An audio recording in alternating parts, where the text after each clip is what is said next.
I think the most important thing for me was that I lived there. I was born and raised in St. Petersburg, and the Skyway was part of life. Went over it all the time, you know, from the first time I could drive, and I guess before in the backseat of my parents' car. So it was almost personal, I guess. I remember the day very, very well when it happened, and right after that, right after all this happened, I went off to college and further adventures. And I don't really remember reading about how it was all resolved, because as you see in the book, a lot of other things kind of came up to take over the headlines over time, and this got sort of relegated to the back pages, and then media stopped covering it altogether. But I was just very interested in what happened to these people. I started thinking about not only what did it feel like to go through this, the people who lived, but how do you get over it? And can you get over it? The research was difficult because, as I say, a lot of the stuff that was out there, available, if you will, either was written during the day, was written in the 80s, and it was that sort of 80s journalism where you have a lot of questions that aren't answered, or it was contradictory. I read so many things about this incident and its aftermath that did not agree with the thing I had just read. And so my mission, if you will, kind of became, what's true? What really happened? And again, what did these people have to say about it? By starting with the incident, you engage your audience, then the book goes back in time.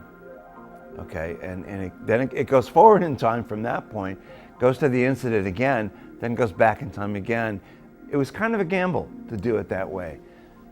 But as a journalist, you end up trusting your instincts more often than not, and I think that it paid off. That from what I've heard from people who've read it, and a few people have read it so far, it hasn't been out very long, it works, you know, that it does that, and you feel. It was really important for me that the people who read this felt for Captain Lero and understood what he was up against, because I discovered it myself during the course of researching it. Had what I researched and had people told me taken me to a place that said, yeah, John Lero was incompetent, this never should have happened, I would have written that.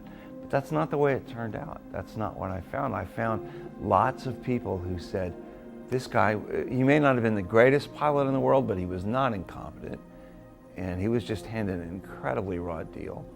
And you know, his friends turned on him, his wife left him, he got MS, you know, bad news all the way. He was exonerated, but a lot of people didn't remember that.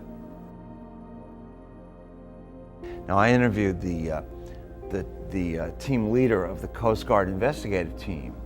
He lives in Wilmington.